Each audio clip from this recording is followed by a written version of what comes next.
Hey everybody, your girl is bad, y'all. How you doing?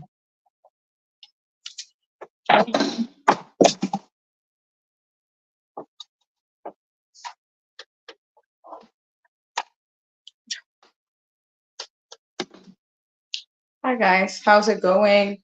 How's life treating y'all? Welcome to Let's Talk with Miss Fee. My name is Felicia. I am your host. I have to publicly apologize to you guys. Last week, I did not inform you guys that I went on vacation, and the plan was to come live from where I was at the hotel, but the internet was not strong and I failed to communicate.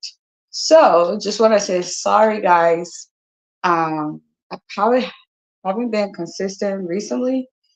Yeah, just want to say sorry, and I definitely appreciate all your time. I know a few of you guys look forward to the show, and not communicating was not my best suit. So just want to say sorry for that. But tonight, anyways, we are here. As always, I am going to share the show. We're going to have this show for 1 hour. 1 hour. So, all my people that want to be on the show, please come here, gather here. Let's talk about it. And today we're talking about rebuilding trust. That are when confidence and trust has been lost in a relationship. How do we rebuild that? Right? Guess who brought that topic? Our very own Jimmy. So Jimmy, I'm about to put in a group chat. Y'all gonna bring yourself here. Let's have this show really quickly. Um, I've loved like posting throughout the weeks, quotes and things I read and things like that. But I have been running, I don't know, my life in the morning has been so busy as of recent, and just trying to juggle and figure it out together. Before I was not the person that drop off the kids in the morning. I pick up.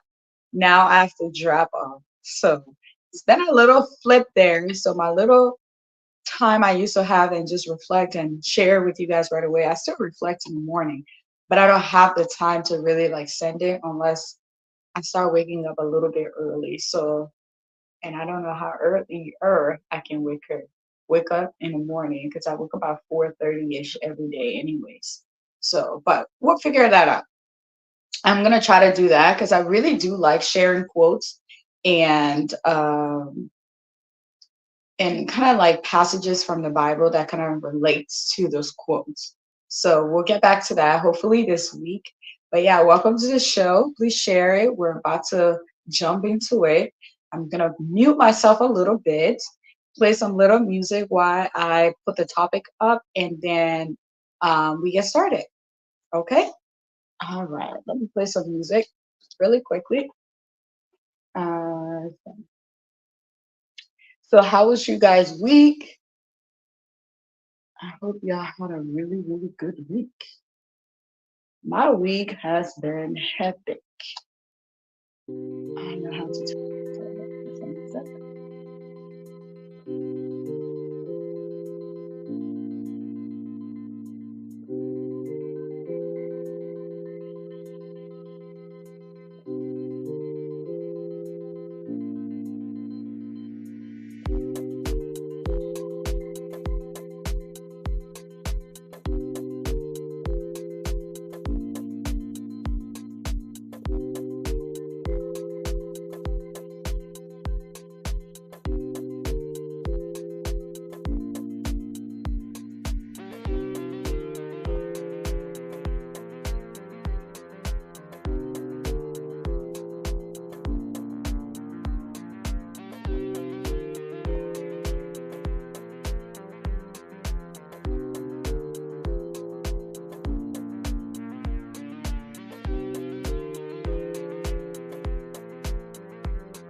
Hey, Jimmy.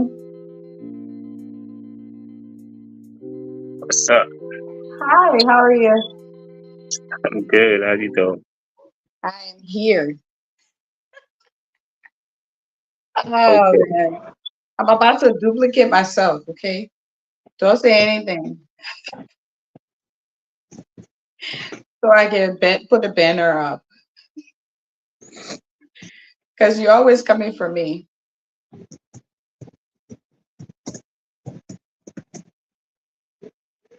So I'm going to mute myself a little bit.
All right, guys, we're here. We're just trying to put the banner up. So, Jimmy, how was your week? It was good. Just I busy and still busy. But it was know, good. right? I know. Lots of my week. Oh, Lord. I've been living on 4 hours of sleep since Sunday. Every day, 4 hours. It's crazy. Welcome to the dream. I know, right? The American dream. Yeah. We're living the American dream. The American dream. You guys are gonna see me double, but Who? I'm double on here.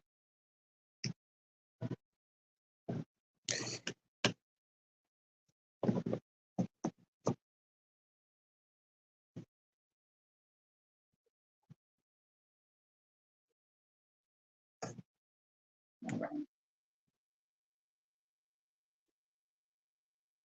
there it is. That. All right. So, what's something amazing somebody did for you this week, or you did for someone this week?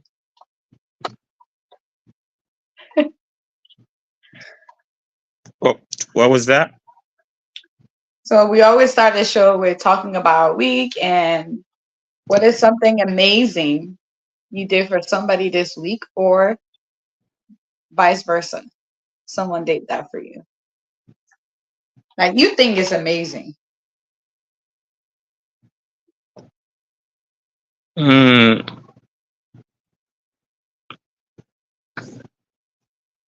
you know, I can't think of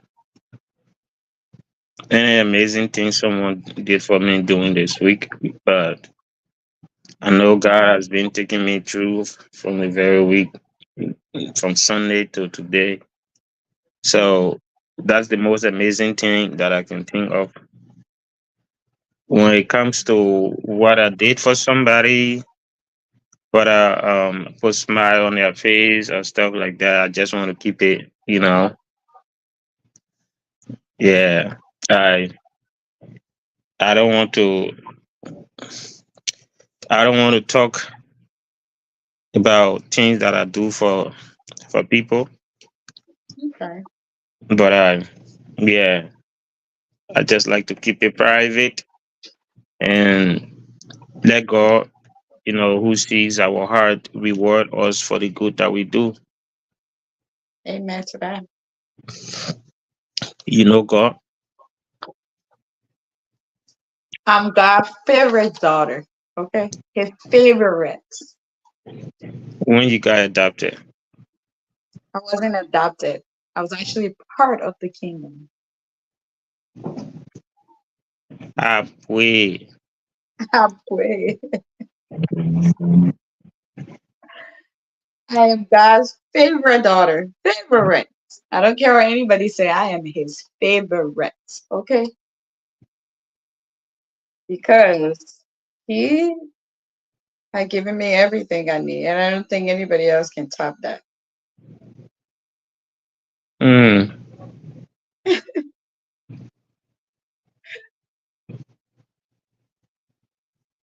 okay. All right. So for me, I agree with you. I don't think, but sometimes it's good to share because you don't know um, who's listening and who might use that same thing that you did for somebody. But I like to share what people have done for me most of the time than me sharing what I've done for people. And then, let other people talk about what you did for them, right? Mm, So this week, what did somebody do for me? Well, let me appreciate my husband a little bit. I think I always kind of like expect him to do stuff, but let me say he did something amazing for me today. Actually, today. So this week, I don't know. Every week has been busy, but I feel like this week, oh my god, it's been really, really crazy. Especially the kids' school, the daycare. They still charge you, but they are 2 days out. 2 days. Do you know what that means for parents that are working? That is crazy. So what he did for me was my car. Apparently, the tires had this thing on it that said there was no air in it. And I literally, you guys, shame, shame, shame. I've been driving on that stuff like, because I don't have the time to stop and do it. So I appreciate him like taking my car and actually trying to get it done because who knows, maybe the tire would have burst on the road.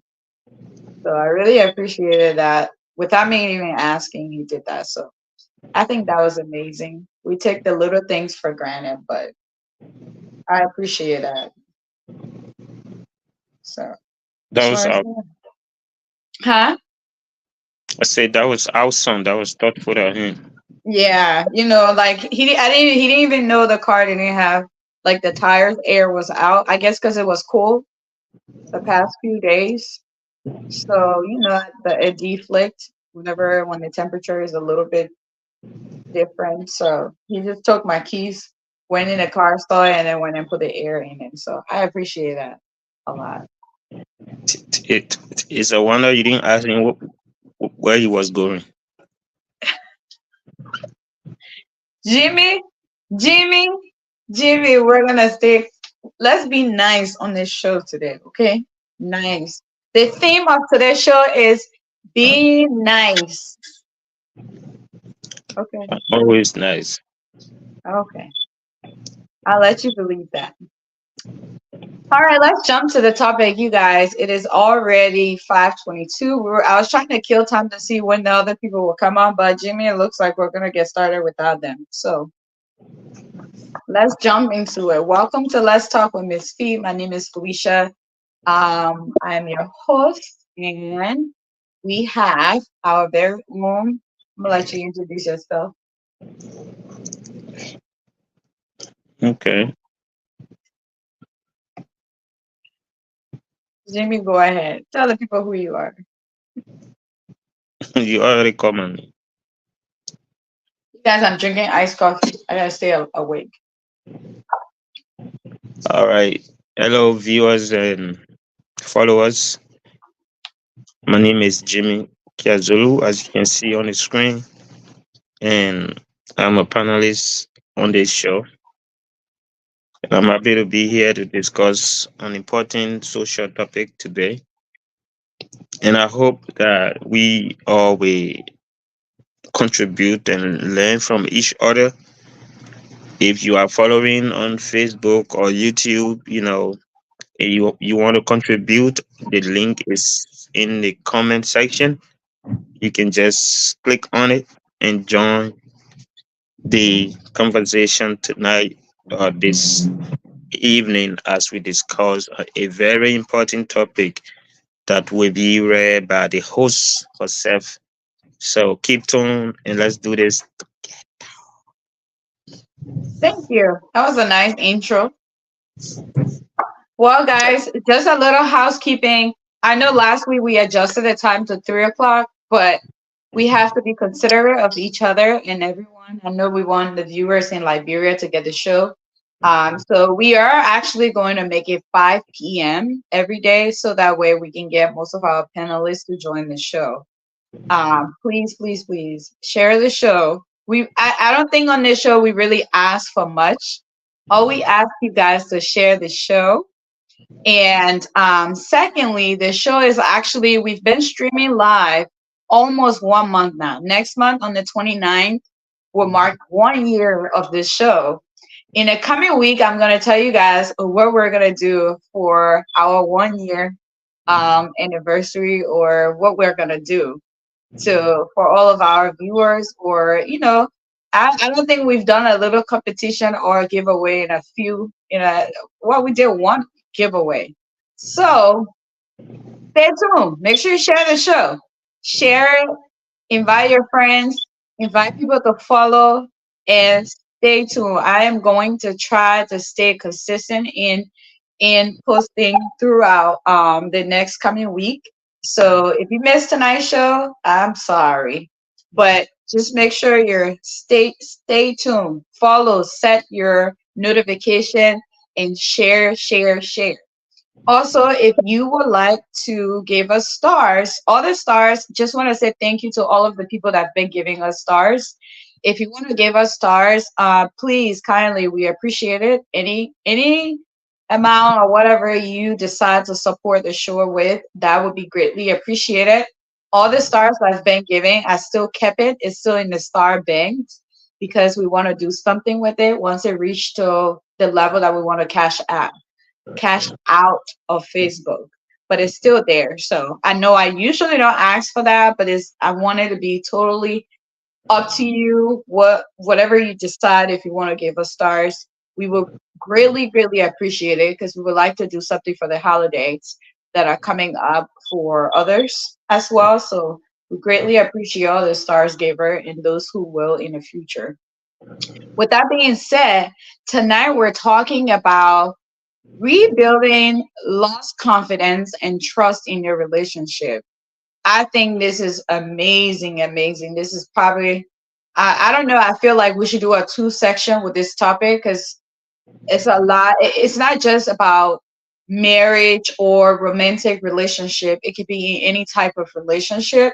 Once I'm excited to see how this show is going to play out tonight, this evening. So, welcome. Please share it, invite your friends, and let's jump into it. And the person that gave this topic, I'm glad he made it on time so we can get it started.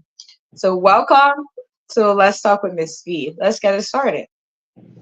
So, I'm gonna go share while we let Jimmy introduce this topic and start it out for us. I'm listening, but I'm gonna share the show to other groups. Okay.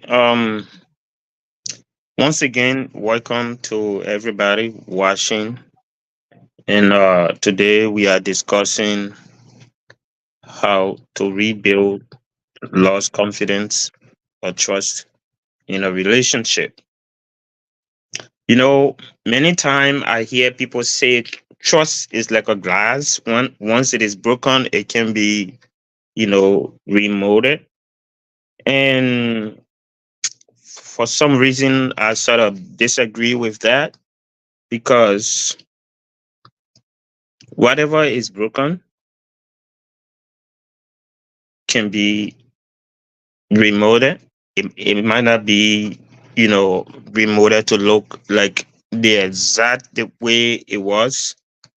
So if you have a glass and it got broken, it can be recycled and, refurbished and make something else out of it. So trust or confidence or lost confidence in a relationship can be rebuilt. It can be remodeled. It can be, restructured and move on. So when it comes to relationship, I always tell people that relationship has no specific formula. That is, it's not like a math. 1 plus 1 will give you 2. You know, that is constant. The only number you can add and get 2, on the other hand, will be 0. You add 0 to 2, you're going to get 2. But relationship is not like that. The formula that works with your relationship or in your relationship may not work in mine. So, not because you had a lost confidence or trust that cannot be rebuilt means that when I have lost confidence or lost trust in my relationship, also mean that it cannot be rebuilt. No, I don't see it that way. Relationship is two imperfect people, I believe, striving to make life together and to live together happily. So you both are human. You all will make mistakes, you all will hurt each other feeling. But there's one thing that you should always keep in mind, and that is number one, if you have love for that person, and number two, you you have the both of you have a agree on a goal together. I always tell people love is not enough to keep a relationship, because there will come a time, situation will come, and their love will be tested for each other. So there have to be something stronger than love that will keep you all together. And even if the storm comes, you will always think of that thing that you both want to achieve together, you know, and stand for each other and fix it and move ahead. So tonight we'll be discussing and we'll be pointing out ways that lost confidence or trust in a relationship can be restored, can be rebuilt, and it can be reinstituted to make the relationship strong and make both of y'all to live together again.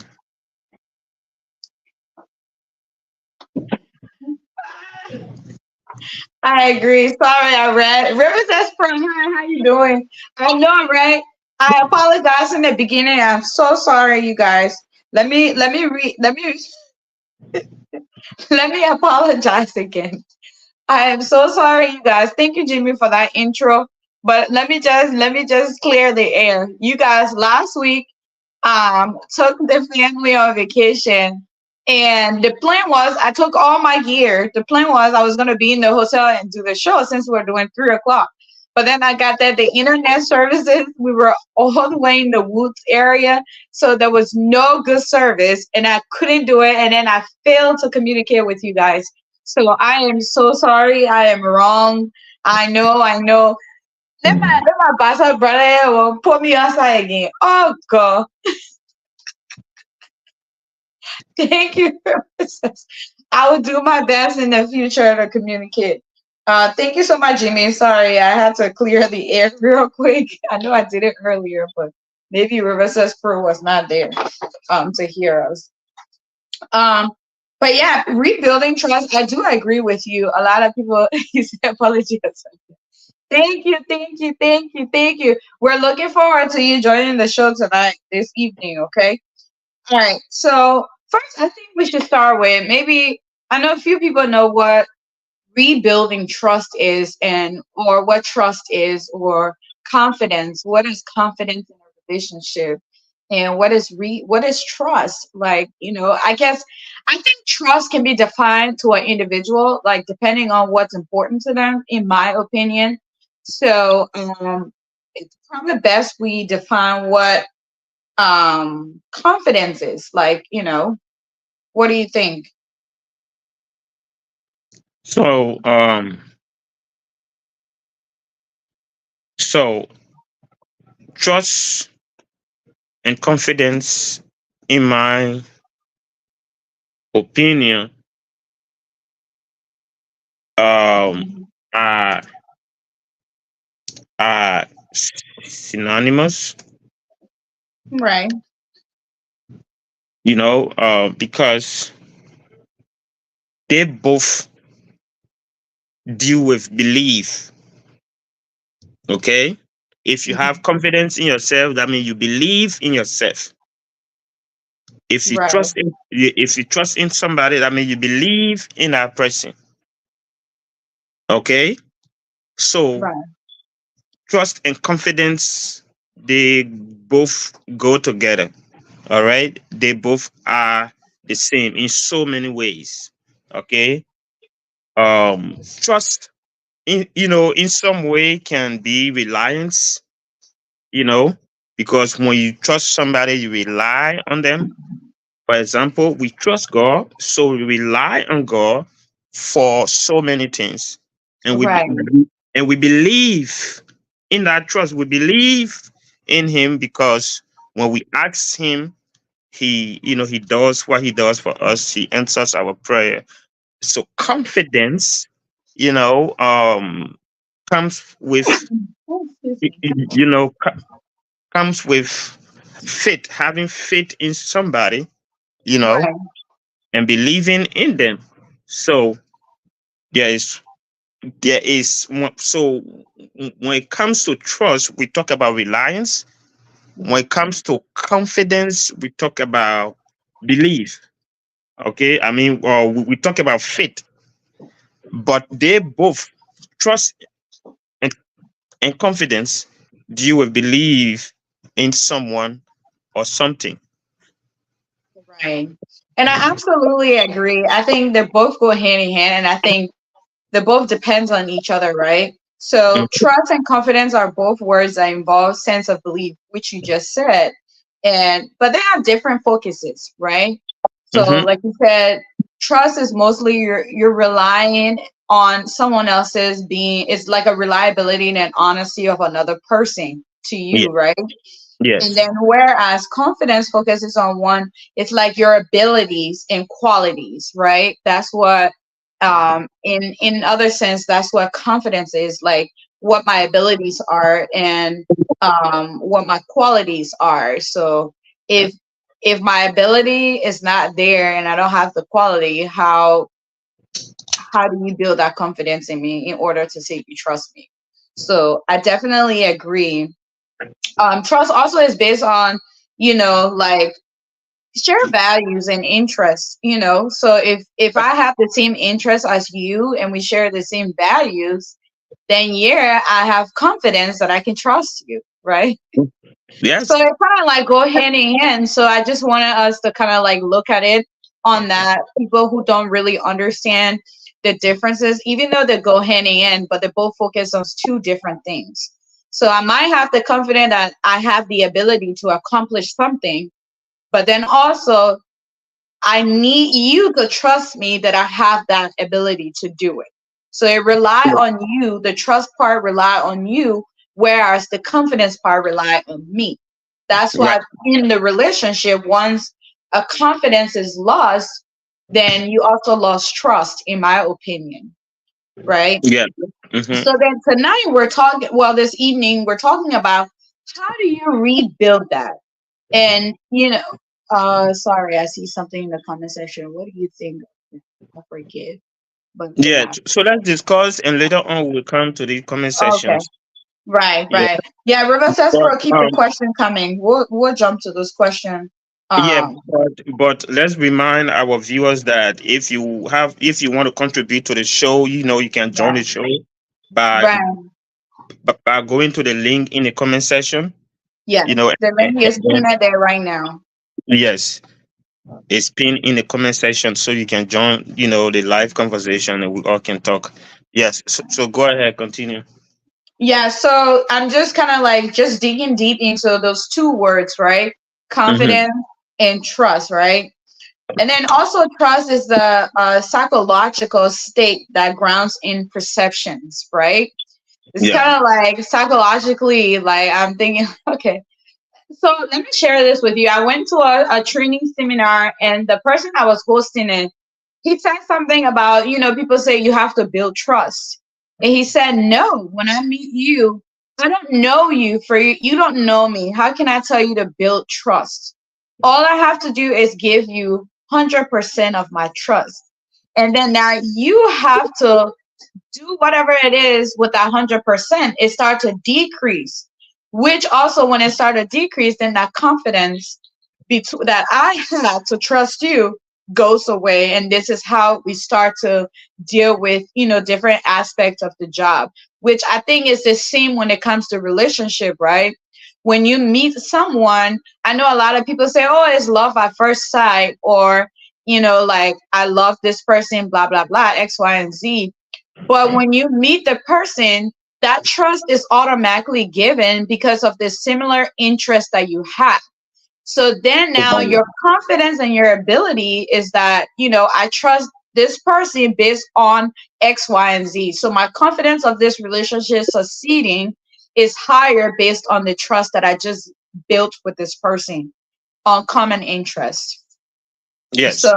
I just wanted to state that. And then the last thing that I want to share is confidence is based on action, past experiences, and reasons based judgment related to probability of a specific event that occurred.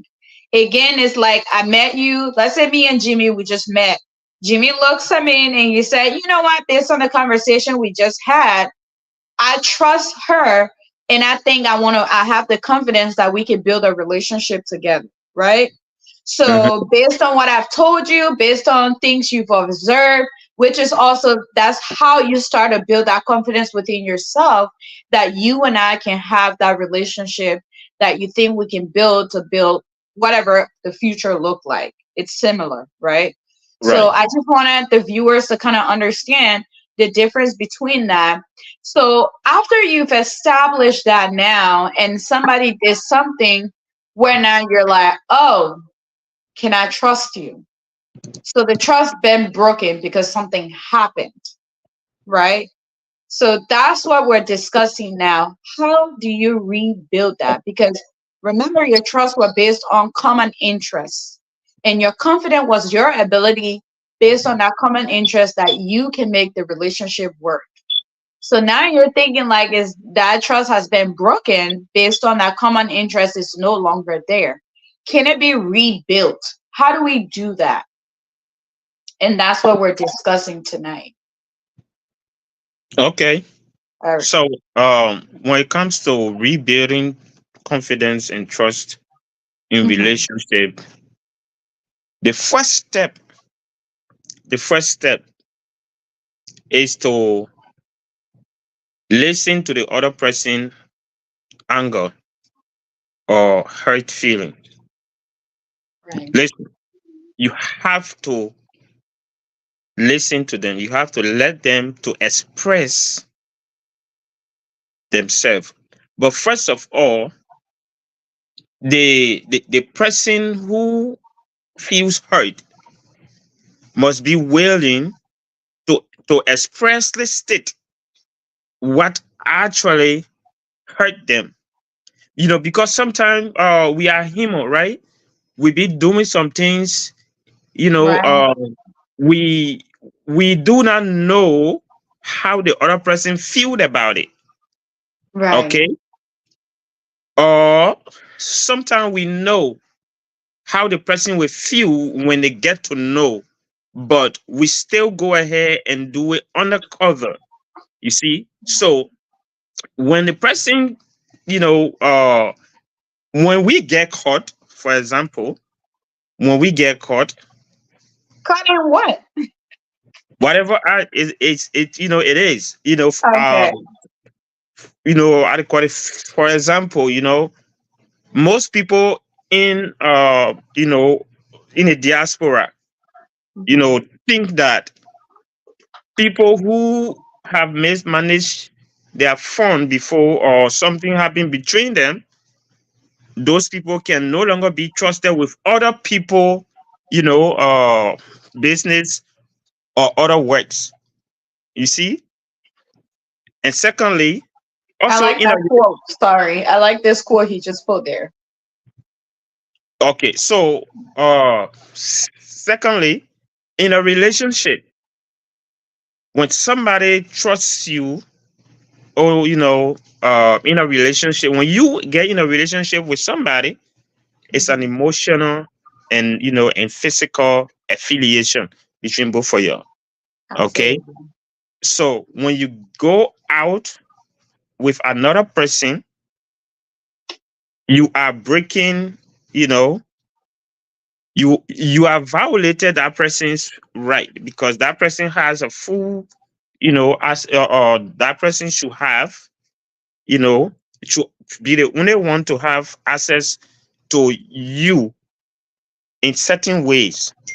So going out with another person is reducing that person's ability to love you the way they are planning to love you. You see? So when you get caught in those kind of things, the first thing you have to do is to listen to the person feeling. Most of the time, most men, I would speak against the men, because most of the time, um, we, I'm a man. I know how most of all react in those kind of, circumstances, especially in a relationship setting, when our partner, you know, uh, catch us cheating. You know, I wanted we you to say it. You just beating around the bush. most of us like to act, big, okay, and we overlook the person's feeling. But if you want to build something with that person, I mean, a long-term relationship with that person, or maybe in a marriage, you're married and stuff. In order for peace and harmony to reign, the first step to rebuild that person's confidence or trust in you is to listen to them. Right. It is to listen to them. And then the next thing is, after you listen to their feeling, you have to empathize. You know, you have to empathize with them. That is, you should recognize how they feel. We who work in human service, with different class of clients, when a client, is going off, we are trained that the first thing you should do is to empathize with the person. Just by showing that empathy can calm down a whole lot of stuff in a relationship. Yeah. But you can get caught, or you can do something wrong to somebody, and the person have come and expressed to you how they feel. Then instead of responding to their feeling, you reacting. Right. Once you start to react, you are not, helping the situation. Okay, you are not even showing the person any sign of respect. And you see, so by listening to the person, and empathize with them, it shows high level of respect for them. Okay, so Right. I will let you come in. There are other ways, unless you want me to continue, then I I can can. just say something really quickly and then I'll let you continue.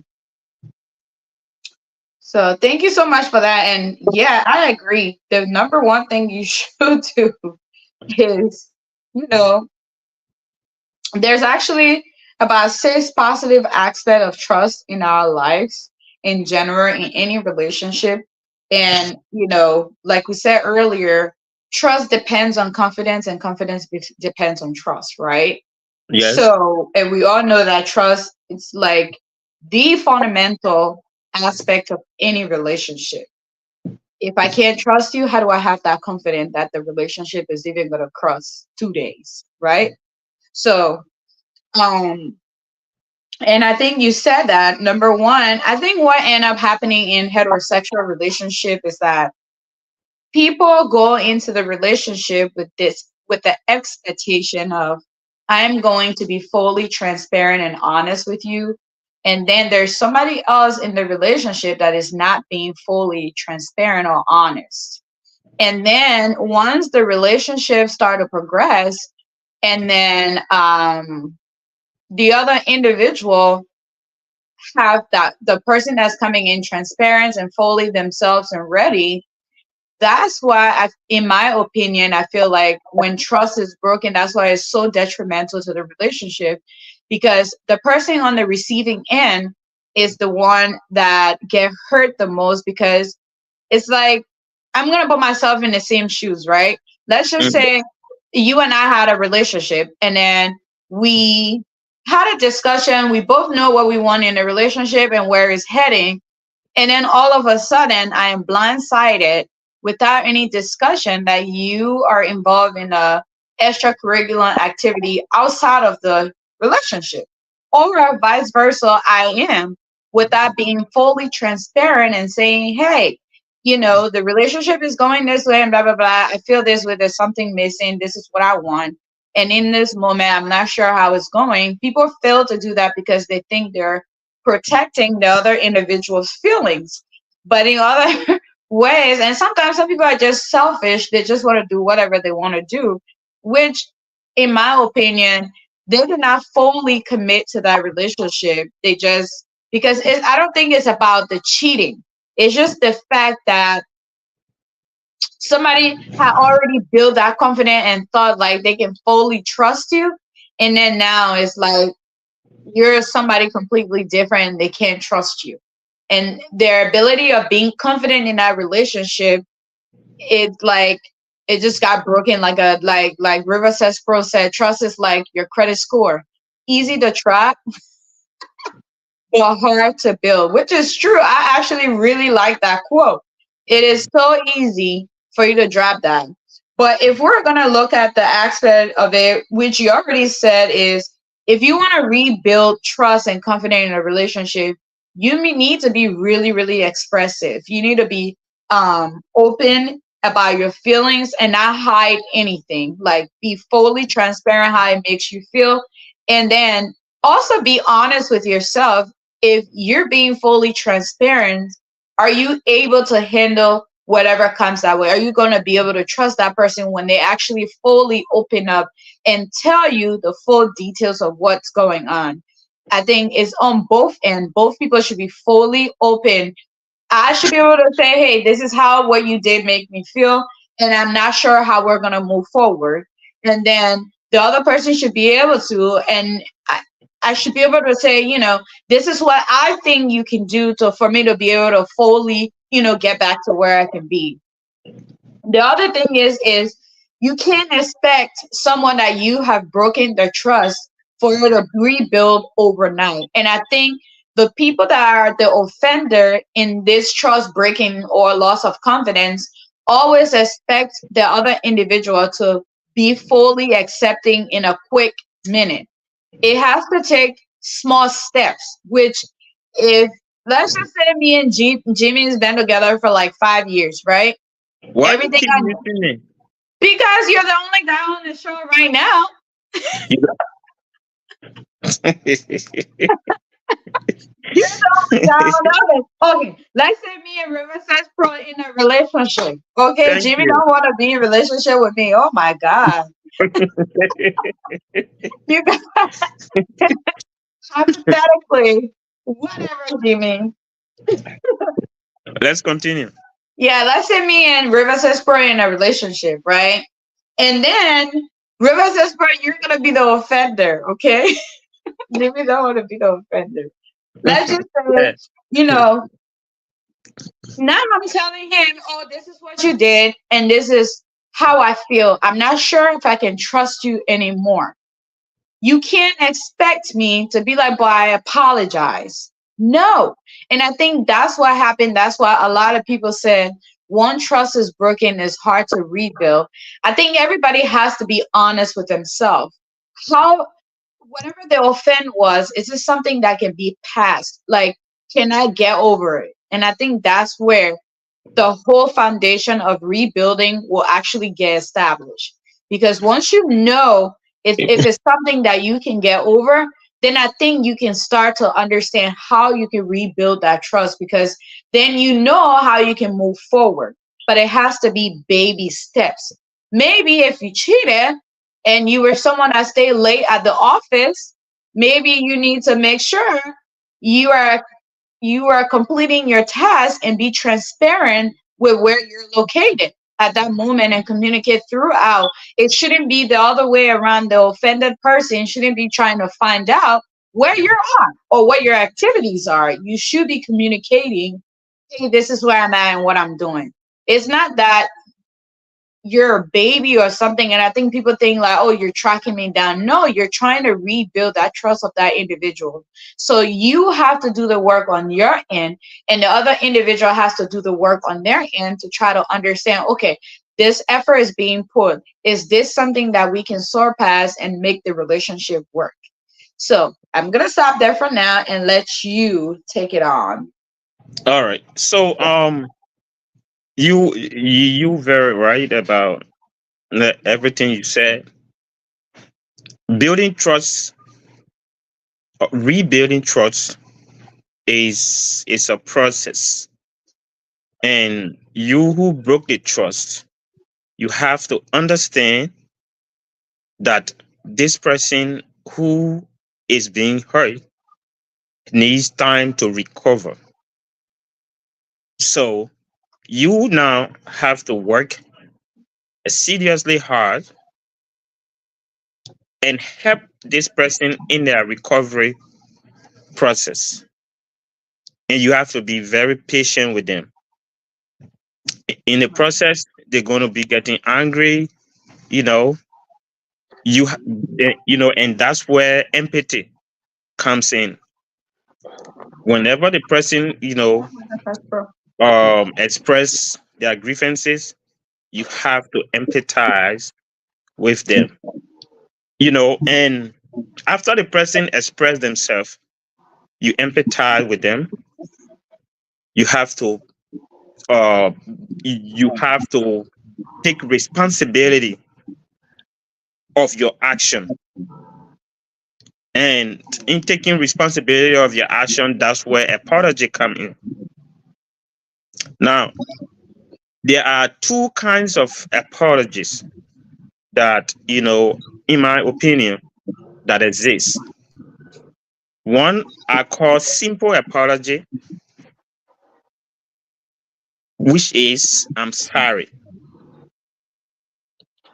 That is a simple apology. And those simple apology applies to simple mistakes. Okay? Simple mistake, for example, women always come after us when we go to the bathroom, the commode tab, and stuff like that. So, and when the person say, "Oh, why you didn't, why because he did, they didn't do that," he say, "Oh, sweet, I'm sorry." That's a simple apology, and it applies to those kind of things. Now, there's another form of apology that I call detailed apology. Detailed apology, you say, "I'm sorry that I did X, Y, Z. I'm sorry that I hurt you in this way. I'm sorry." You have to express the state, what you are sorry for. And you see, and be truthful in expressing it. Because this person have already gotten some evidence, or some evidence or evidences on whatever you did. So they know that they expect you to restate your action that caused them to be hurt. And you see, because sometimes by restating our wrong action is like confessing. True confession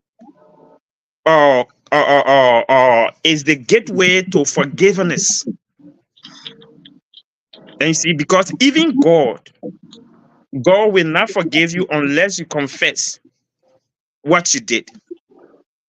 And you see, because I think in the book of Matthew somewhere you say, if we confess with our mouth, he is faithful and just to forgive us and cleanse us from all unrighteousness. And you see, so you have to do a detailed apology. After the person expressed themselves, you empathize with them, then you apologize. Depending on the situation, you can do a simple apology or you can do a detailed apology. So that is, how to build confidence. And then, moving forward, while the person is taking time to rebuild, to heal, you have to be conscious,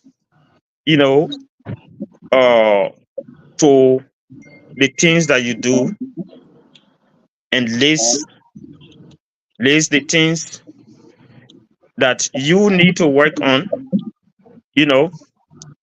For me, most of the time, if I do wrong and I know I'm weak in that area, I ask the person, "How can you help me be better in this area?"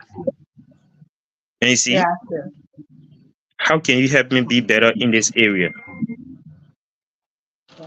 Can we try to bring Riverside Pro on, and then we can add that towards, like when we're closing, to kind of like help with the conversation? Can you hear me, Jimmy? Yeah, what did you say? No, I said thank you so much for that. Let's bring Riverside Pro on, and then those steps on things that are helpful. We can try to add that towards the end. Yeah. Okay. All right. Thank you. Riverside Pro, welcome. Let me apologize again. Sorry. Your pastor thing you can do, you can just leave and go there. We're not letting I slide. have blood in me. I'm sorry, man. Okay. I'll be right back. I'll be right back. All right. All right. You want to Jimmy, mute yourself? Okay. Jimmy, Thank you, don't, Jimmy. don't run away because I want to destroy that whole biblical narrative you gave. When you said God is faithful, he just looking at you like, simple. Uh, I heard you say simple apologies. Look, I think you heard the song that says simple mistake. What you say, fee? Simple mistake, you Simple are. mistake, I think you out. Okay, good, Friday. Big So mistake, like in. that is so.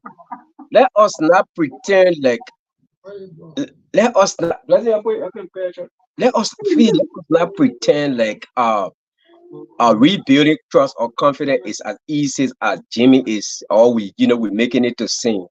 It's You know, not. it's not. I mean, I even made a comment about the credit score fee.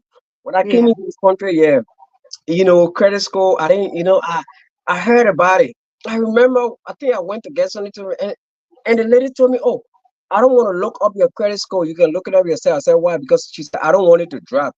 I'm like, what? So imagine to look up my credit score, it dropped. So she said, and then, she was my first banker. We were talking, and she said, oh, yeah, when I give you this and this, so I said, well, how long it usually take to?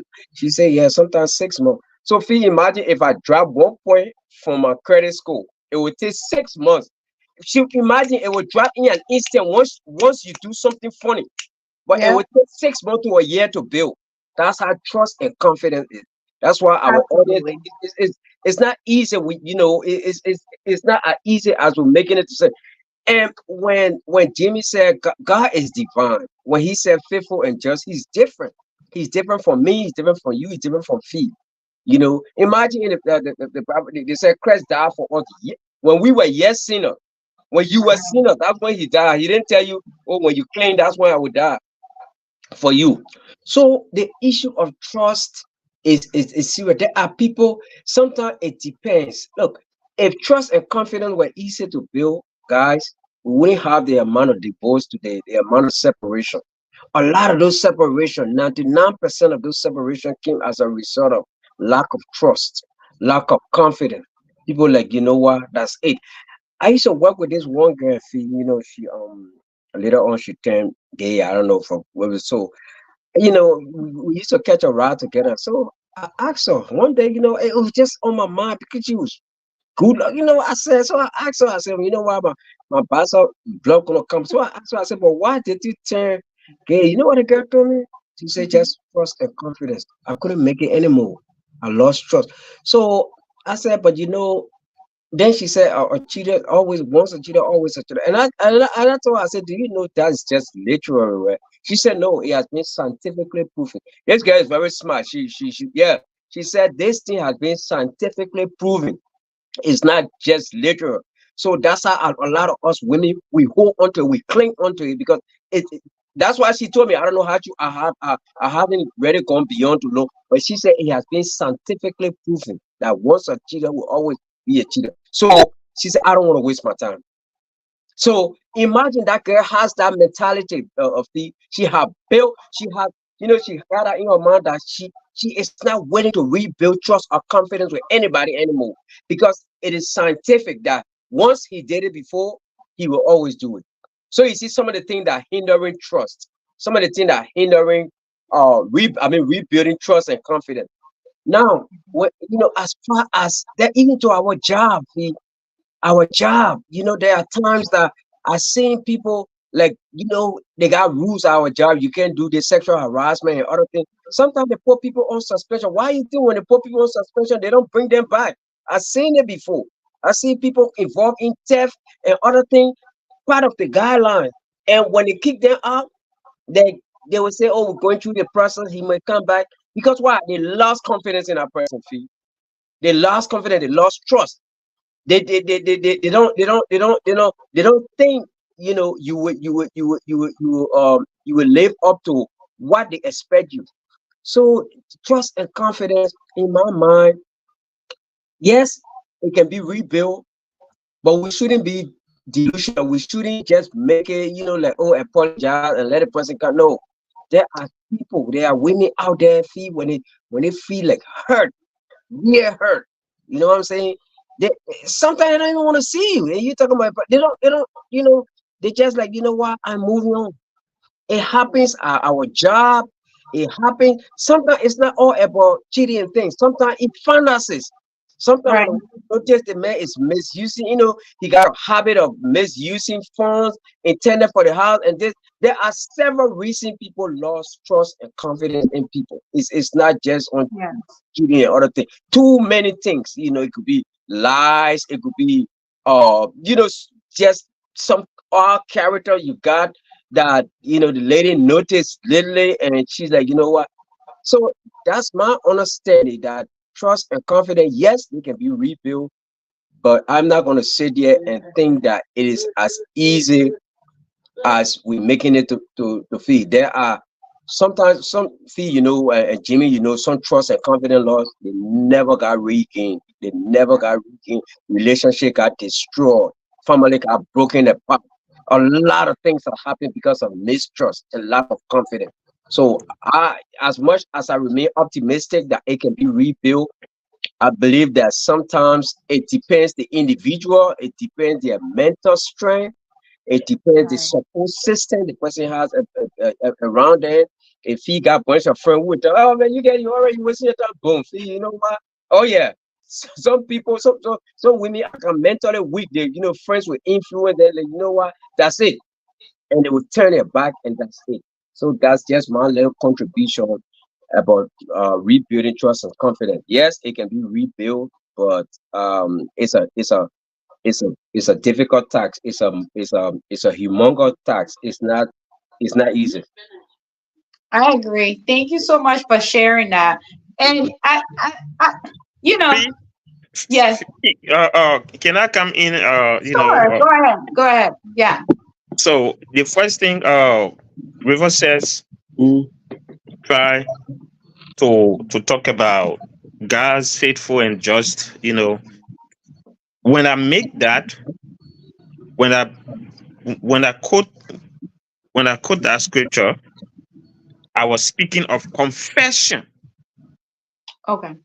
In the okay. context of confession, if you want somebody to forgive you, you have to confess the wrong that you did to them.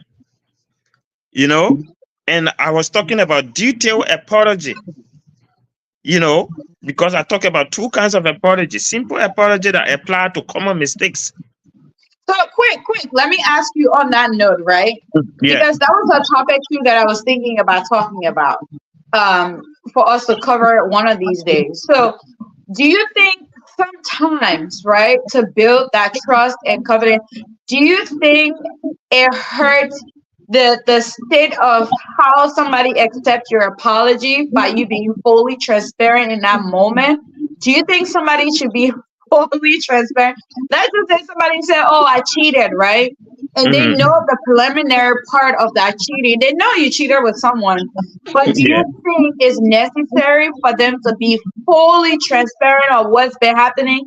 For example, we've seen in other areas where people bring those individuals into the homes, right? And those Hmm. cheating occur. Do you think the individual you're confessing to, do you think they should actually say all of that to them? Um. Listen, Mhm. depending on who you're dealing with, Okay. because I call it because there are people when you say I'm sorry, they want to know what you're sorry for. Yeah, you can say I'm sorry for this, but what about how long? Hmm. I'm one of Okay. those people. I want So everything.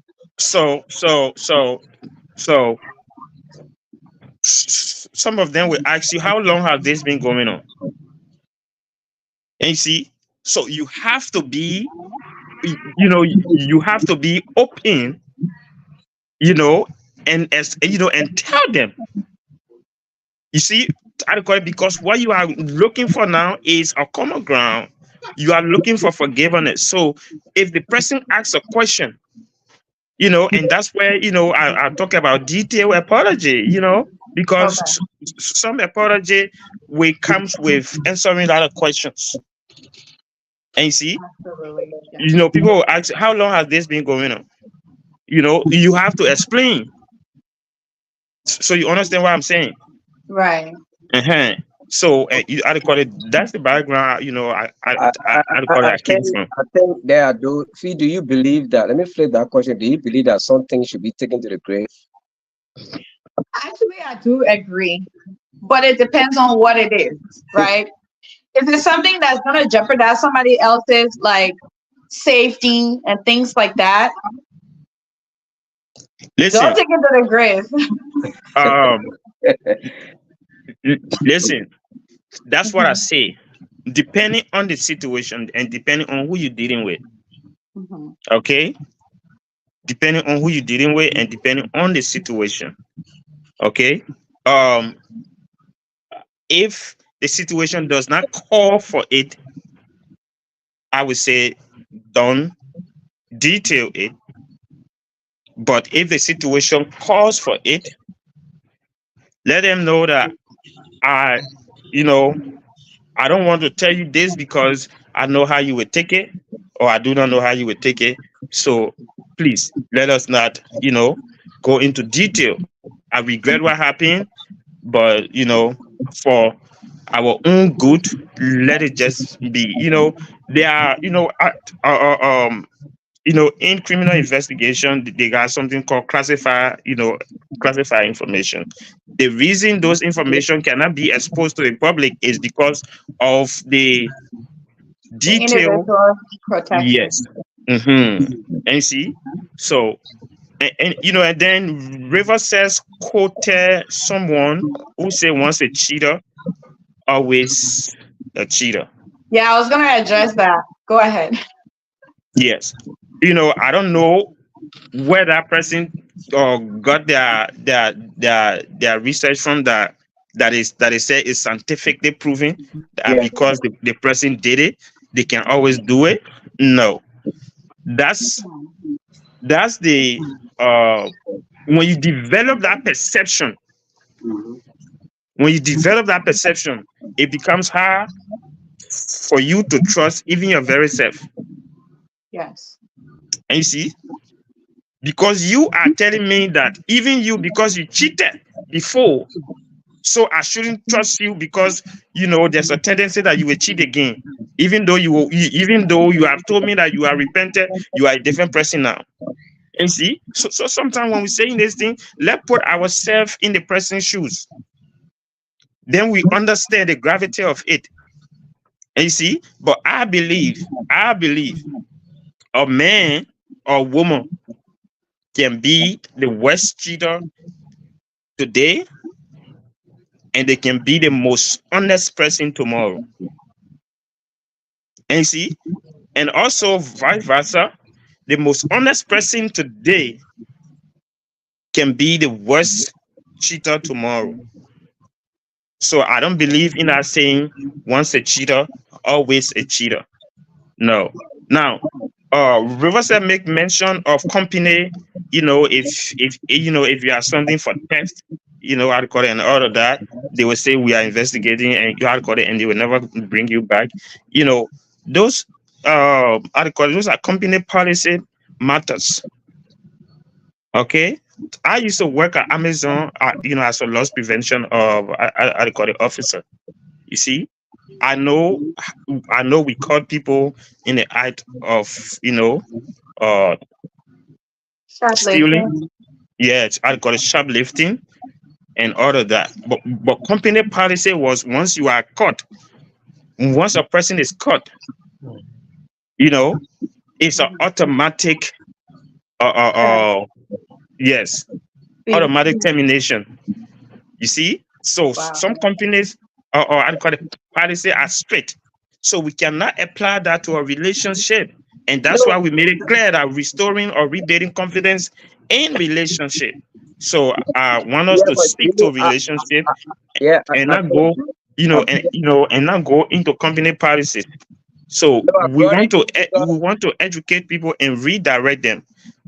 I call it because hey, there are a lot of people out there who have lost relationship that they still have interest in, but because of lost confidence and trust, you know, those relationships are struggling to come back. You see? Right. So we have to redirect them that this thing is possible, especially when you have a goal to accomplish with this person. But it takes time. And I call it River says, we never say here that it's just going to happen once. We say it's going to be a process, and those process involve, I call it the following things that we listed. For example, we talk about listening to the person feeling, I call it empathize with them, make a sincere and heartfelt apology to them. Okay, make a sincere and heartfelt apology to them, that even go to the extent of, of confessing what you did, explaining to them, especially when they ask a question about it. Okay, and in the rebuilding process, we should recognize that that person who is being hurt is going to take them time to recover. And we who hurt them, we have to help them in the process to heal by what? By having frank or truthful conversation with them. We have to be truthful with them. I call it with communication.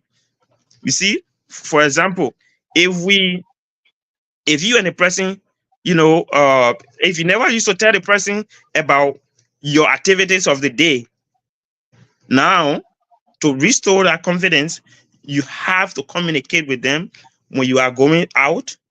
You have to explain to them when they are not pleased with conversation that you are having with certain people. You see, so they have to be open and transparent conversation and communication, adequate between your, and you have to be consistent and give them time to heal. You see? Yeah, so Yeah. I will stop there for now. Professor Spirit, you wanted to say something? Yeah, yeah, Yeah. yeah. Say something quick before fee coming. Well, Okay. look, I brought in a company thing because I mean, is I find it relatable because I mean, on this platform, we talking boundaries, women setting boundaries, and people setting rules. There are relationship, Jimmy. There are actual relationship. Maybe it hasn't been yet. There are actual relationship that people set those rules. You cheat, that's it. People set those rules. That's why I brought in a company. Like, The red flags yeah, acceptable. red flags. The people have it. A woman would tell you, look, this is a no for you. So the same way the company policy is the same way some women take it. Some relationship, not just women alone, but some relationship they do set those red flags. They say, "With this, that's it. It's over." So that's why I brought in the thing because why it is relatable to some how some people operate in a relationship. So I'm uh, one of those. I yeah. have red flags. I Let have do's and don'ts. Okay, let No, Fiona. but here is it. I, She I, says I about am not so saying that that, set I am not everything. saying that people shouldn't set boundaries. You should set boundaries. I call it, you should set boundaries, but also understand that you are dealing with him. And Ah, that person you are dealing with, also should understand that, they too are dealing with you as a human. Look, listen, there is no perfect relationship. There yeah. is Yes, no perfect we relationship. agree. So But if there's we say honest because somebody, relationship. if we say because somebody did this, I set my rules. Listen, there's no strict rules when it comes to relationship. Hmm? Okay? Jimmy, let me Le- butt in real quick. I don't think those are rules, right? Mhm. Those are non-negotiable things that you can't accept in a relationship. If I'm gonna be fully transparent with you, the Mhm. expectation from me to you is that you need to be fully transparent to me as well. If I'm And fully I'm committed not to the disproving. relationship, Yeah. right? Hmm. Those are I'm not. not rules. Those are just my non-negotiable. Those are things that will make me feel confident in a relationship that I Yeah. can stay in it and be myself and be honest with you. Because to be honest, even though you want to rebuild relationship, once that trust is broken, that's why you see people who say, "Oh, the person cheated, or the person did this." They forgive them, but then after like 2 or 3 years, they end up still getting a divorce. Yes. It's because they were trying to hold that in. That non-negotiable is like, okay, can I live with it? Can I not do it? So for me, and he's Mhm. laying in there, he knows I have my non-negotiable. If I can't fully be myself, guess what? I'm out. Okay, so here is it. I Good point. believe, I Thank you, believe, brother. every, Right. I I like that. believe, So, I believe everybody have heard this. Everyone Mhm. deserve a second chance. Yeah, but Okay, now everybody so, should have a second chance. and that's why from the beginning I said. That's why, at the yeah, because question. you're not in the military. That's why from the beginning I said that relationship is not like math. It does not have exact solution to all the issues. Right. What works? Individual fears. Yes, what works in your relationship might not work in mine. And you see, so your boundary that you set in your relationship that is so unique to you Right. that you can't go back on if mistakes happen. I'm you know I should see that as a point to compromise on on certain things, and go back to the drawing board. Because why? Even good people make bad mistake, I agree. and bad people make good decision. And you see, I so agree. we have to understand that we are dealing with human and people will make mistake. Yes. My only observation, my only disagreement would be that the continual um the continual or I mean or the repetition of the same mistake. You see, the repetition of the same mistake should be something that we should, how to call it, we can look at. And you see, but you've been with this person for so long and this had never happened. Maybe it happened for the first time. Then you just say, because it is my boundary, and you cross it, so you can. Many people have lost good wives or husband because of this kind of decision. So it's always good. It's always good. It's always good. I know it's a process. It takes time.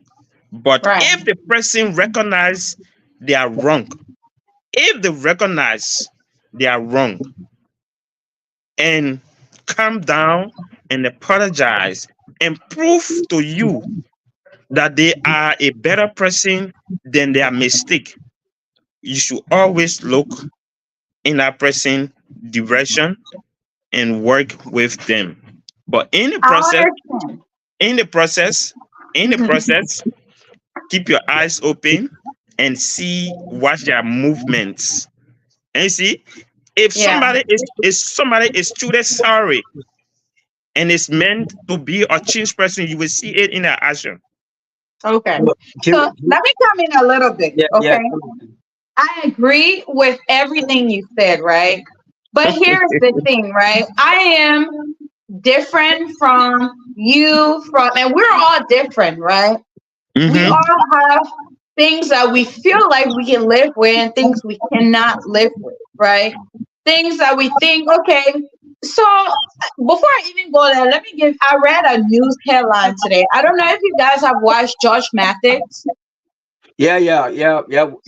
I hear your wife. I don't know. I think I seen Right. it. His Yeah. wife is filing for divorce after 39 years of Good. marriage. Thank God Right? you brought it up. Mm-hmm. So when I see that headline, it's like the first thing you think is, why now? It's been 39 years, Mm-hmm. right? Why now? What was going on? Mm-hmm. Well, and I will be honest. I'm one of those people. I was like, where is she going? Like it's been 39 years. What's out here? But then you got to go back and start thinking again. Like, okay, what are those things that she's been trying to? We don't know. We're not there. We don't know what was those things that's been going on. And, we don't know what happened. What that broke the camel's back, as they say, right? Mm-hmm. But all we know is it's been 39 years and they're divorcing. And you're like, you've been with him that long, you didn't know what was happening. The reason I bring this up is because we might sit here and say, there are things just because they happen to this, stay there, blah, blah, blah.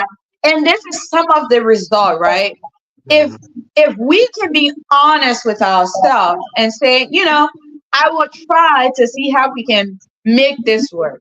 And for me, I try to be very transparent. Each and every one of us in our relationships, there are certain things that you're like, oh, if it wasn't for this, I'd probably be out of here already, Yeah. But then there are things you sit and calculate and put together, and you're like, okay, this is something that I can deal with. But there are certain things, there's a chemical reaction in your brain, right? That every time you see that individual is keep coming back. It is not healthy or safe for the other person because you start living the rest of your whole life of trying to prove to someone that you're okay. As much as on this platform, I am pro marriage and I support marriage fully, and I don't think people should get divorced. But I also, on the other hand, I also think people should separate and go their separate ways until they can figure that out. And for me, I have my non-negotiable that we've discussed, and we discuss this every freaking day. I'm not even gonna lie. We discuss that because it's like we're all going through life together. Life is hard. Fiddly, fiddly. I'm just telling you, life is Yeah, hard. non-negotiables. I Fee, do. I Fee have, look like I have a whole lot. Fee look Okay. like the type that will be adding one that every day. Oh, I forgot this one. No, no, I don't Yeah. have a list. It's kind of like I think I told you guys when I was dating, I don't ask questions. I create scenarios. Oh, this is what I do. And then I expect you to respond to what you do as well, right? And that's how I start to study you. But if I start to notice this and this happening, we having a conversation. Even if it's 2 a.m. in the morning, you waking up, we're talking about it. You Jesus know, Christ. like yes, we have to clear the air before we sleep.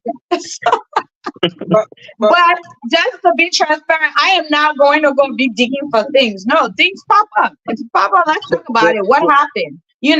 What's going on? And there are some things people will tell you don't trust or believe it, and you just leave it as it is. You're like, whatever. I don't care. But there are certain things that if it's detrimental to you, I'm not sure if it was on one of these topics we discussed.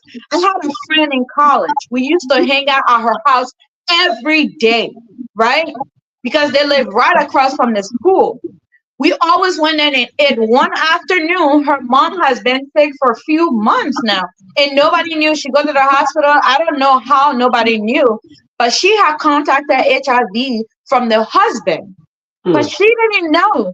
And this man for 2 years has been getting treatment without his wife knowledge. Me? This Aye. guy will fall. I'm just telling you, there are some things it's helpful for certain people to just do that and just be like, you know what, it's okay, it's a good man. But in the long run, the relationship's still gonna get dissolved. So why wait till when you're in your old age if you know this is something that absolutely you can't get over? Maybe you separate yourself in another situation where you can start to figure it out.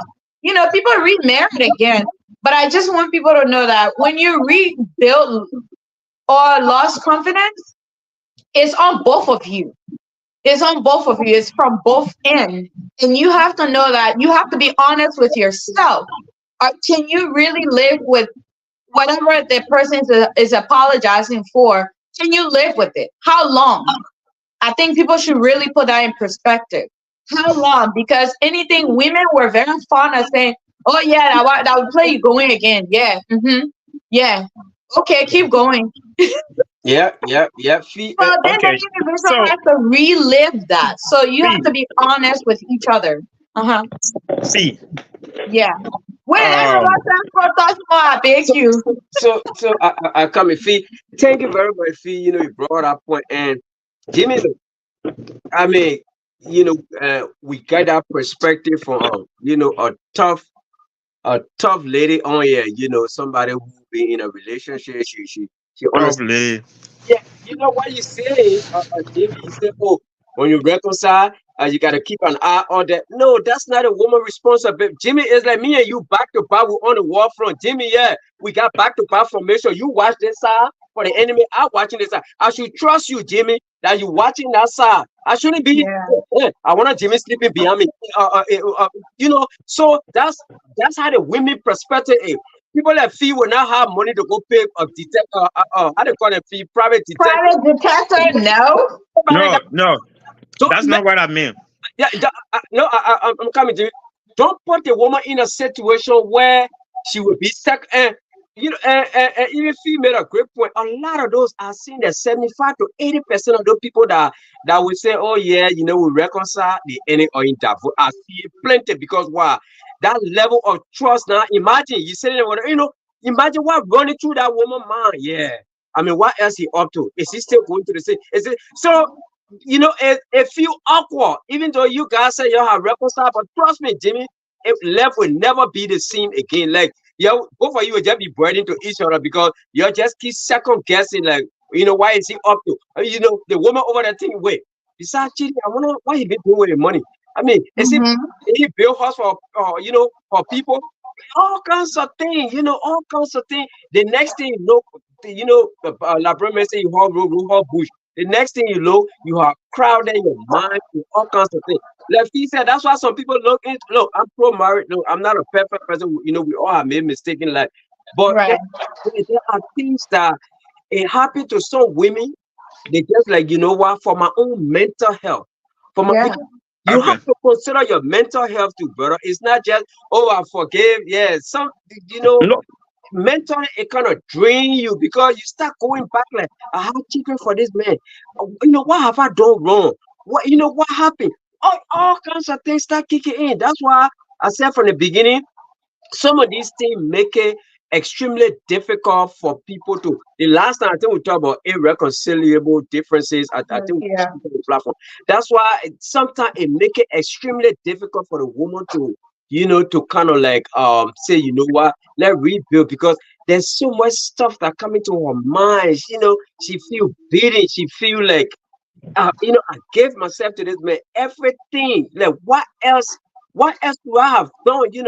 Now she feel guilty, she feel defeated, and so many things will cause that woman to say, what? That's it, man. Let me just live my life. Even if that woman, there are women who would desire not to even get in another relationship. I know some women they will say, what? I will just take care of my children. I mean, occasionally maybe they will have like a boyfriend, but they don't want to, Definitely. any serious okay. anymore. Yeah. Right. So I think it does depend on the individual state of mind and, Exactly. or see, whatever the issue is, right? see, Yeah. see, Yeah. I agree and understand everything you guys are saying. Right. Okay. But But let the me tell topic you, is how do we rebuild it, right? We're just going off. Yeah. no, you know, the reason more men and women have refused to get into another serious relationship is because of broken trust from their past. Right. Okay. Now, and most people they take the frustration of their past into their new relationship. They take the belief of not trusting anybody, not trusting woman or not trusting man anymore into a new relationship, even though that person that they have met now have a pure heart and Poor. you know now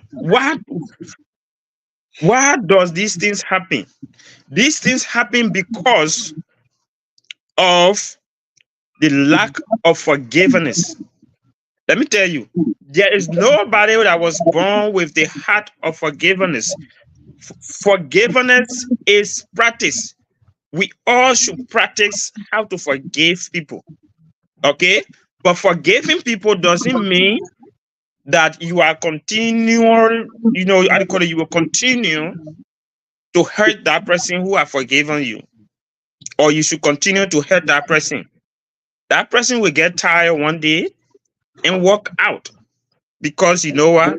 They don't want to keep being hurt by the same person all of the time. So the most dangerous people to get in relationship with is those who have been hurt and never got healed of that hurt. When you meet those kind of person, you become a victim, and that is there's something they call transfer aggression. They come in a relationship aggressively, unfaithful and not trusting or believing anyone because of what happened in the past.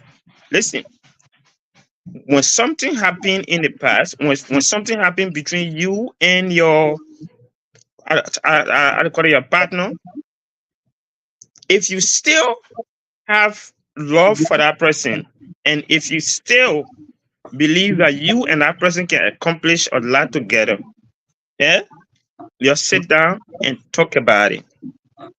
Let the person,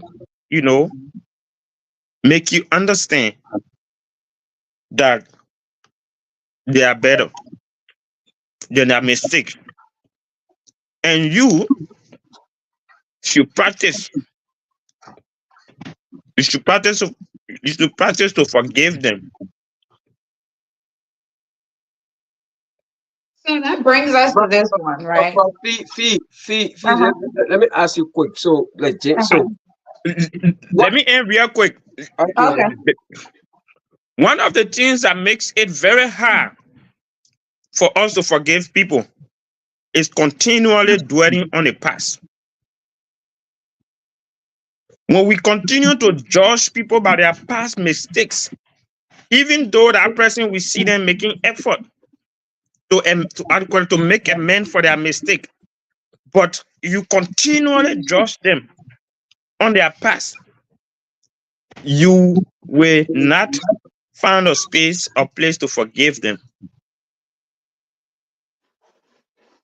so Fee, let me ask you quick. Okay. On a scale from 1 to 10, how do you rate rebuild the process of rebuilding? Do you think, I mean, from a scale of 1 to 10, why is the possibility of a rebuild, I mean, in relationship after a hurt? And then B to that question is, what does it entails for you, Fee? I mean, not you personally, but I mean, speak for most women that are watching right now. What does rebuilding entails after a hurt? I ain't just talking about hurt scratch on the surface, like, Right. all funny Like a things. deep one. Yeah, deep one. What does Like, it let me give you an example before you finish that. Mhm. One, you have a whole family somewhere else, right? You Mhm. got kids, you're spreading the household income somewhere else, and then your family's struggling, right? Mhm. That's a deep one. Yeah. So I want you to finish your question. Sorry, I just wanted to paint that picture. Yep.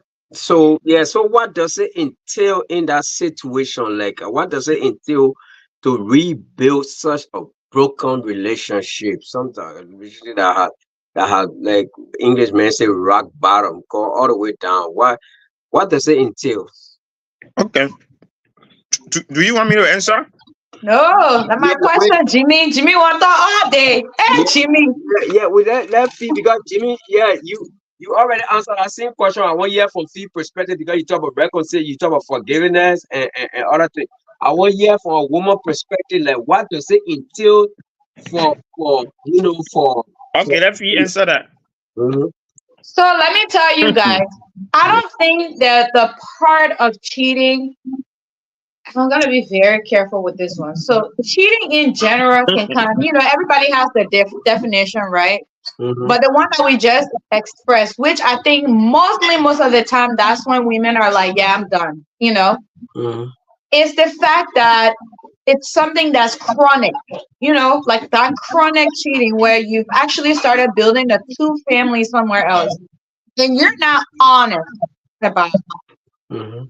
One, I think what really truly stop people from rebuilding trust or confidence is the fact that the woman is the one finding out. Mhm. So if If she had never found out, you would do it until death do your part, Mm-hmm. right? Mm-hmm. So that's the first part, just looking at it from a woman's perspective, right? Yeah. And then find out, and in the beginning of that, when she find out and ask the question, you fail to express the truth net of it until the conversation start to go until then you start to be honest. When you know all have been lost, like the relationship actually about to lost, be dissolved, and you know now you know the value of that person. And then I think that's what really hurt a woman, because it's like we both live in the same world, right? Mm-hmm. As much as men don't want to understand that, women get the same attention that men get out there. Mm-hmm. And they're making the decision, no, I'm not going to do that. I'm not going to partake that into that because I have my family and I trust them. Yeah. And, you know, I have my husband. So just knowing the fact that whatever you're doing, I could do it, but I choose not to, which means you do not value what it is we just built. Yeah. So looking at that, I think that's where people start to think like, can I really trust you? Who are you?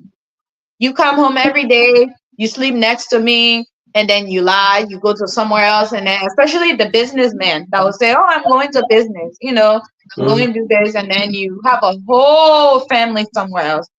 And then also I think what really prevent people from really rebuilding that trust and confidence, one is the public humiliation. Mm-hmm.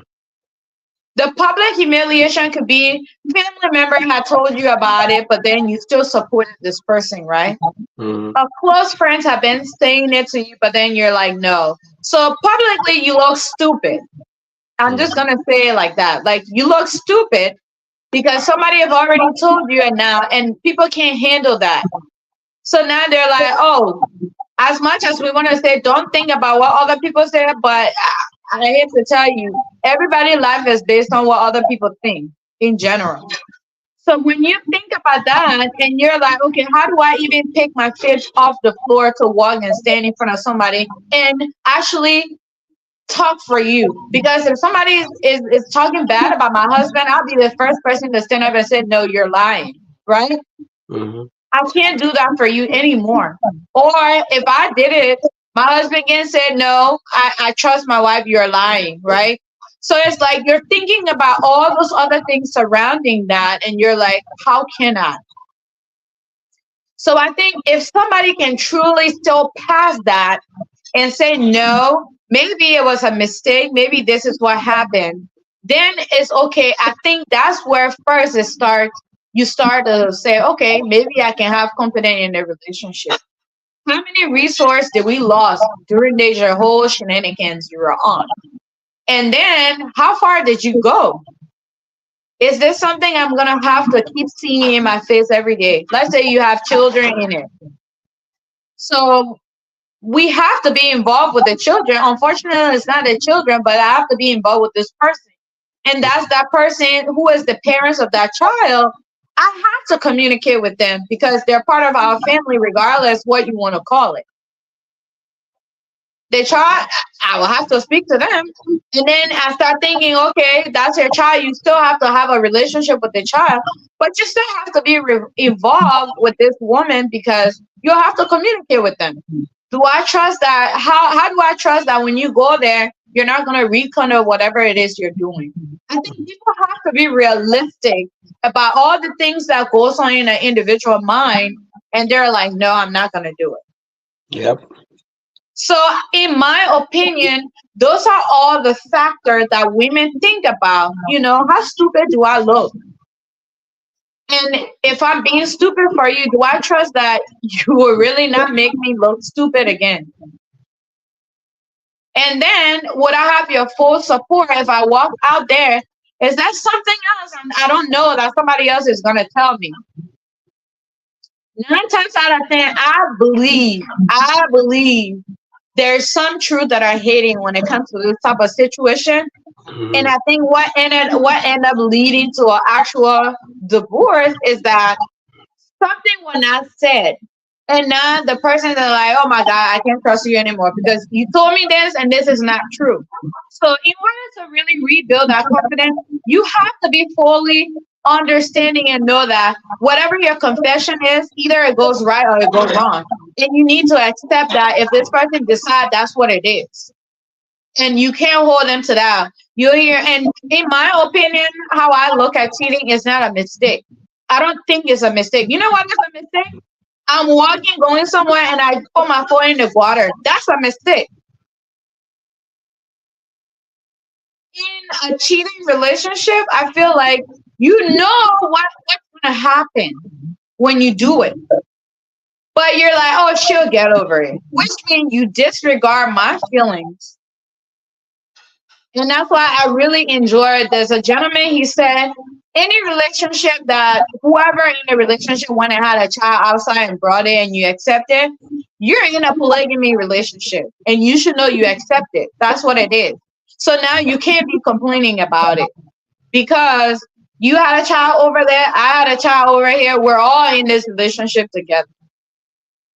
But I think if it is a relationship where child is not involved, it's all about the individual mindset. How far did you go? Are you truly over this person? What was the reason that you went to go do it? Is there something missing in the relationship? I think I shared on this show one time. There was my longest relationship I was in. I was so affected that one day I stood in the mirror to look at myself and ask myself, like, dang, what's wrong? But sometimes it's not about the outside appearance, but sometimes we're confused and we're like, what is wrong with me? Like, is it me? And sometimes people just need to ask that question and try to understand it. And then once you understand what is wrong with me and that other individual, it's not about that individual answering. It's like truly in yourself to know that what's wrong with me? Is that something that wasn't given to you? Is that something you want more in a relationship that's not being fulfilled? And then once that individual realized, no, it's not me. Maybe the person had an issue. How do we solve that problem? Can we solve it together? And also, if you're accepting somebody back to rebuild trust, you can't keep talking about the same thing because that means you didn't forgive them. And that's why I said I wanted to put this up there. You asked, what do you think of the term I forgive, but I will not forget? I think that's a slippery slope. If somebody said that, I don't think the relationship will last, in my opinion. Because if you forgive me, you should be making sure we're throwing everything out there. That means I am saying I trust you. That's how I see forgiveness. If I say I forgive you, that means I trust you. Do I trust you to the same degree? Maybe not, but I trust you enough to have confidence that we can make it work. And if I can't do that, then that means I don't forgive you. Okay, so Okay. Good point. see, there's a stop sign. Yes, I stop. Let me go and I drink all that ice coffee. I gotta go check it out. I'll be right back. Okay. You know, the issue of I forgive, but I will not forget is still a statement that proof dwelling on the past. You know, and there are some people who can, no matter how recent, you know, something is, if you wrong them before and you do something today, they go back to the old one that you did and combine it with a new one. You see, and combine it with a new one. They will start explaining from the day Liberia got her independence or America got her independence, and come to the recent one. I all up as a reminder. The person is reminding you that you did this before, you know, and that's where, you know, dwelling on the past comes in. That if that is the case, then you have not actually forgiven that person. You know, yes, to forgive is one thing, and to forgive and and to forget the person's action is another thing. But you know, don't go back to their old behavior and and bring it back to the present. You know, you are not doing it to the person, but you are doing it to yourself. How do you call it? You might feel that what you are doing or saying is acknowledging that the person has not changed from from their old behavior, but equally so, you are you know you are putting yourself in a position never to forgive that person. You see, you know the best way to deal with things of the past is not to talk about them. Okay, hurt of the past is not to talk about them. You see, Right. and that's some people will even tell you in your face that this is the same thing that my ex did to me. And you see, this is the same reason why I left my ex. Oh, so why are you bringing your ex into what happened between you and your ex? Why are you bringing it into this into this particular thing? So dwelling on the past is the gateway of non forgiving people. Of non forgiving people. Yeah. Does it mean you will not be reminded of the past? You will. But don't talk about it. Don't consider it as part of the current situation. All right. So okay, like Fee was talking about, a man or woman, going out, getting, or how to call it, having children outside, how to call it, and coming. Let me tell you, I will always say this: if a man or woman leaves a relationship and go outside and have a child by another man or by another woman, listen, that person in their subconscious mind knew what they were doing. Especially for a woman. A woman will not easily. Why especially women? No, because you guys are the one that get pregnant. Right, okay. A woman will not easily get pregnant for a man that she doesn't love or that she doesn't want. On the other side, a man will not easily pregnant a woman that he doesn't want to stay with. No, I disagree with that one. My man. Because you can go for one night stand. Boop. Exactly. I've seen it happen plenty. If you're going for one night stand, let me tell you, if you're going for one night stand, you know that as a man in your mind, if you have unprotected, or how do you call it? Relation is still afternoon. Relation. Yeah. If you have unprotected fellowship with with a fellow believer. All right, Jimmy. If you have unprotected fellowship, I love it. if you have unprotected fellowship with a fellow believer, as a man in your mind, what do you expect? What do you expect? You see, the women are always open to receive, and a woman who knows that she's not ready for that, by the time you're ready for that unprotected, I call it unprotected fellowship, they will remind you. They will tell you. They will tell you. So, so what I understand, or I call it, or 1 week stand, nobody have that thing without their conscience.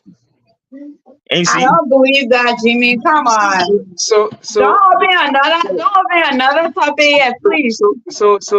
okay, guys. see, Let see, me Yeah, let, let's try to plug you guys. Let's try to yeah, bring in, give it another 10 minutes. yeah, let, see. yeah, let me Let me learn quick. I call yeah, it. Jimmy, get him in, talk to now. Yeah, no, I come in. Let me yeah, just make my last point, yeah, and then All right. the next yeah, time I talk, I will be making my closing statement. Okay. See, every woman should know when it is safe to have unprotected. Relation. I call it fellowship. No, Fellowship. I prefer fellowship. Okay. Yeah, every woman should know that. And you I see, think we're gonna have a topic on that because a lot of young women don't know that. okay, okay, okay, we can. Go ahead, yeah. So Roseplo. so my last and yeah, I gotta do some little survey. So my last Yeah, question, my last question is let me, I wrote it down so I don't forget. So how helpful is intervention in the rebuilding process? When I mean intervention, I mean it could be your pastor, it could be the clergy, it could be the counselor, it could be the family members, friends. When I say friend, yeah, I know when we throw in friends, sometimes the first thing comes to our mind, we got a lot of friends that try to tackle things, but when I Right. yeah, when I say friend, I mean like responsible friends who are also married. So how helpful are those? How helpful are intervention in the rebuilding process? Do we need intervention, or should we just say, what, me and my woman we settle it, we want nobody inside? How you think intervention can help, or if does it even help in the rebuilding process? Intervention, and how? I love it. I love it. I'm so glad you asked that question. I am so glad you asked that. I am so happy you asked that question before we end this topic. I think, and before I even answer, when people are getting married, in my opinion, right, Uh, you shouldn't just allow anybody stand in your wedding. hmm, In my opinion, if anybody is having a wedding, these should be the reflection of people who are going to make sure this relationship lasts. hmm, But nowadays, when you look at, I've been to wedding recently, you see a whole bunch of people in wedding. They just say, "Oh, I want you to be in my wedding. I want you to be in my." yeah. If I decided to have like an actual ceremony, because we did a court thing, right? Hmm. If I decided to have an actual ceremony where I want people to like stand, like the whole celebration party thing that people have, if I I will decided not to think. do that, it has to be a reflection of who I think how my relationship is going to last. It's gonna be those people who knows about my relationship, who have invested time into it, who I can confide in, and I know that they means well and they really want this relationship to last. Hmm. I think that's the first thing people should do when they're getting married. You should have that community, that people that know they might not even know the relationship, but you But know P, that you can but go P, to them. but P, Uh-huh. what if they say you're being judgmental in your selection of people? You have to be judgmental. Hmm, This is a union. You have to be judgmental. I don't care what people say. You have to be judgmental. I'm not a relationship expert, but I think, in my opinion, from my observation, this is why a lot of people don't have someone to go to talk to be like, hey, it's not everything you're going to discuss. There are some things it should just be between you and your partner, but there are some things you definitely need guidance on. And the people that are being there, even if it's two people, you should be okay with that. But it should be people that truly you can say, God forbid, even if you bear children in this relationship, if you die, you know that community will help your partner to raise these children to what it is your intended purpose was to build that family. That is my opinion, right? So I just feel like, yes, in the rebuilding process, let's say you have that community and you have that people that you've selected to stand by you. Because remember, it's an institution hmm, and you're signing documents. It's kind of like your business, right? You need witness. The witness are there that you're saying, I trust you and you trust me. And this is what my commitment is to you. So those people also, you owe them commitment because they were there during that witness. And this is why I feel like when that trust has been broken and it's so deep and you think like, okay, we want to rebuild this. Mhm. Who really can bring you back to that focus point when you initially decided to get married? There are, your girlfriends that you talked to that was so close that knew that, yes, this is the person you're going to build this life with and you're going to. Who understands the goal? Who was there? Those are the people who will bring you back instead of you being so emotional and sitting there and like you're just deciding no on your feelings because you can't think about it with your feelings when you're actually trying to rebuild trust. Even though your Okay. feelings involved, you also have to put in perspective what's at stake because there's a lot of things that's gonna lose. And I think this is where mistrust comes in because people just put anybody in their relationship and they don't know the true goals of the relationship.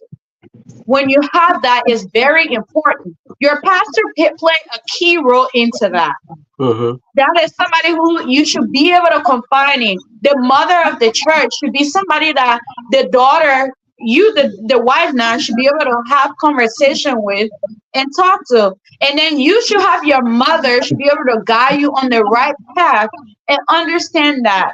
And that's why I think people don't understand why they have maid of honor and they have, the matron of honor. People just do it as casually, but you have to understand the role of each of those persons and how it goes down the road when they're standing in your wedding. That's the true representation of who's going to hold your marriage together. If you don't have that, and I can't have conversation with you, and I know you truly understand where my goal is for this relationship, you're not standing next to me because you have to reflect But me. I know that yeah, because you're making it. Oh my God, very great points you made. But I mean, Yeah. it's so unfortunate now that everything is about finances. People now taking people who can pay. Oh, you more, yeah, how much? Yeah, so now, yeah, people who can pay money now. But Yeah. what you're saying, this is actually how it's supposed to be, fee. But they're looking for people who will pay, who able to sell their suit, who can afford. If you Yeah. can't afford, they kick you out. What maybe you could be that right person that could get moral guardian to the relationship, like you said. But the fact that financially, you ain't got money to sew that suit, that matching suit, or you ain't got money to pay, and then the next thing your own friend look at you and say you guys are looking for people who, So I mean, look, man. And that's why they miss it. They miss it. Because you see the relationship going on within 6 months. Oh, it's not what I thought it was. So it's not going to be perfect. But even if you're having that miscommunication, that Yeah. your close friend that understands that relationship, you can say, man, I'm confused. I don't know what happened. And they can bring you back and say, hey, Yep. don't, you guys, this is not the goal. But people are all about what looks fancy, and unfortunately, that's the generation we're in. And in my opinion, this is why relationship is not lasting. We don't True. have that community. We don't have that person that can say, Felicia, you are being completely disrespectful to your husband. You need to stop. Yep. You have to stop. This is not what it is. Or this is what you're Okay. doing. Someone who can be truly honest with you. And then if I can confide in you, I know I trust you. It's not going to go out to the public. Yep. Right? Shout We it. don't have that. So True. now people decide and say no. And this is why the rebuilding process is so hard. Because you don't have someone who can kind of give you different perspectives to understand what was the goal of you even getting married. Because getting married is not about, I just want to wear fancy clothes and that's my partner. You hear a lot, it's my best friend. And no, you are truly there to do something. That's why God created a union. Huh? Yep. Yeah. No, What's I'm up? being really honest right now. This is why rebuilding trust and confidence in relationship, it doesn't work nowadays because truly people don't have that bare rack support to be able to rely on to say, hey, I know you're feeling this way right now, but let me remind you what happened. You guys, my daughter just woke up from nap. And Yelling. Jimmy You know. and Jimmy Yeah, fee let me in my church. Yeah, 1 second, Uh-huh. Jimmy. In my church, I Mhm. see the guy. let me Don't do get my me wrong. closing and You go. know, yeah, I'm not trying to be race kind of discriminatory, but I see a Uh-huh. lot of white people in my church, Jimmy. The old white people, the other person will show the person say they got stool in my wedding. Imagine I'm talking about old people and some of these people got married 20, 30 years ago, but they still cherish that. You know, how often do you see that in the LeBron community? Like, is yeah, go ahead, Jimmy. It's it's hard because we don't even know who the man can stay at our wedding the next day. We don't even know. We probably don't even know this dude, but because he got money, he can sort the suit. We don't know him personally. After that man, oh my man, oh, you remember the guy? You looking at the picture, you can't even recognize half of the people in your wedding because you don't even know them. He is Oh, you don't know if you had relationship with your partner, you're getting married too. It yeah, happened a lot in our community. yeah, true. Okay. So Go my ahead, boss. contribution my contribution to that question about Mhm. how does how helpful Yeah, you know yeah. is intervention. I agree with Fee that people who stood in your wedding should be people who will stand with you in time of difficulties. You see, the people you select, your mayor of honor, your best man, your chief That's a good organizer. topic. You got to make it with a topic. We need a topic. If people who stay in your wedding, is it how they should be selected? Should it be selected moral principle or would it be Go ahead. Yeah, that's a good topic too, Jimmy. Sorry for interrupting, Jimmy. Go ahead. No, it's okay. The mayor of honor, the best man, the chief organizer. Good. Those Yep. are three important people you have that participate in your wedding, Yes. that that take care of your wedding. Mm-hmm. You see, the best man should be somebody that the wife can run to when the husband is not on track. Not a niner. Yeah, go ahead. Yeah, Jimmy, that rotor you talking about? Don't make me No, scared. Go ahead. that's why I gave a condition now. So, when the husband is not acting right, Yeah. mhm, and the mayor of honor should be someone that the husband can talk to about the wife, and when she talk to the wife understands. Sure. The chief organizer. Look, before you choose a chief organizer, don't just choose them because they have the ability to organize your wedding and all of that. But that's the person who decides most of the time how your marriage goes, how your wedding ceremony is structured. And you see, so that person should be a trusted person. Nowadays, we pay people to cater for, I call it wedding, but you still need to have, chief organizer. Mhm. Now, the pastor that officiate the wedding should also be someone who the both of you can run to, because most of the time, uh, the men get married in the woman's church, or sometimes both of them in the same church, they get married, Yeah. in his church. But the pastor should be, a key person that will bring you together in a time of disagreement. True. But you have to be careful how you bring, people into your relationship. So I would say most of the time, I would talk to my mother-in-law about stuff that me and my woman going through. Yep. True. Good. I would talk to my mother about stuff me and my woman going through, Yep. because my mother-in-law will never mislead her daughter. Mm-hmm. and my mother will never mislead me. And that's why before you get married in a family, make sure that you have in-laws that are backing you, that loves you, that can stand with you in time of the storm. You see? So intervention can help in rebuilding, lost trust and confidence, I agree. because those are people that you will trust and tell them anything. Okay? And tell them anything. I will, my best man may, your best man will most of the time have your back and may not have the woman back. The maid of honor will most of the time stand with her friend. And you see, or vice versa.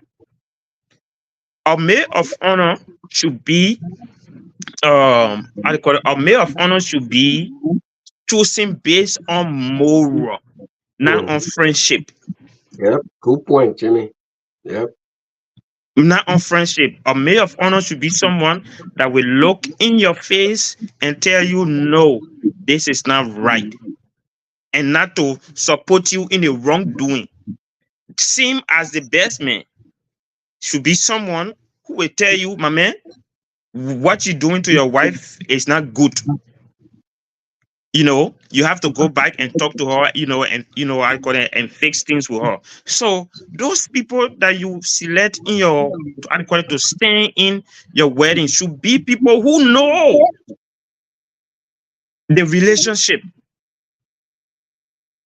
Why will you go choose a maid of honor or a best man to stay in a wedding that does not know the story? Yep. Because when people know your story, they stand with you, they back you. They will tell you, my man, when you were nowhere, Yep. this person was there. I call it for you, so you cannot do that. And you see, they should be people that can advise you and you listen to, no matter their age, but based on the moral that they carry. All right. So just to conclude, rebuilding trust and confidence requires you, the wrongdoer, listening to the feeling of the hurt person, empathize with them, make a heartfelt apology, and show remorse and show regret for your action. And moving on, be open with communication. And finally understand that they are healing and rebuilding the confidence in you takes time. And be patient and work with them. Help them to heal by being consistent in communication and in whatever you do around them. That will help them to heal faster or slower, or will never heal. Okay? No more secret phone calls, let them, give them access to things that you never, if you are a person who, have a mind to repent and change, okay, that person can also help you, by not policing you, but at least with your openness to them, they can understand that, oh, this person, is getting on the right track. And then with that, the confidence can start to come gradually. The trust will start to come. But you who caused the problem has the major role to play. And you have to play it well by listening to the person, by empathizing with their feeling, open communication and giving them time, not say, oh, you know, how, how long will it take you? No, understand that this person was at 100 adequately with that confidence in you, and now you have dragged them to zero. So they need to start from one. Okay. All right. And go Yeah. up. Thank you Yeah. so So, much, Jamie, for that. Yeah, thank you. Yeah. Let me just, yeah, I just want to, can you hear me? Yeah, we can hear you. Yeah, Just sorry, I have noise back here. The people didn't wake up from nap. yeah. I just want to say, yeah, thanks to everybody. Jimmy, you made a great point, with the three major people you named, the organizer, and those are great intervention, Con- for me, conscientiously, if people who there you taking go. part, yeah, people who taking part in your wedding should be people who really, really, I can see the joy on the people's faces and things, and I just hope that joy, that physical joy you can see is what in their heart. Because if you attending somebody's wedding, you should actually be happy for them. You should actually be. It shouldn't just be for fun. It shouldn't just be just for the photo ops. You should mean it. And like Fee said, if how that's if you look at it, that's how selection should be made, as strenuous as or as what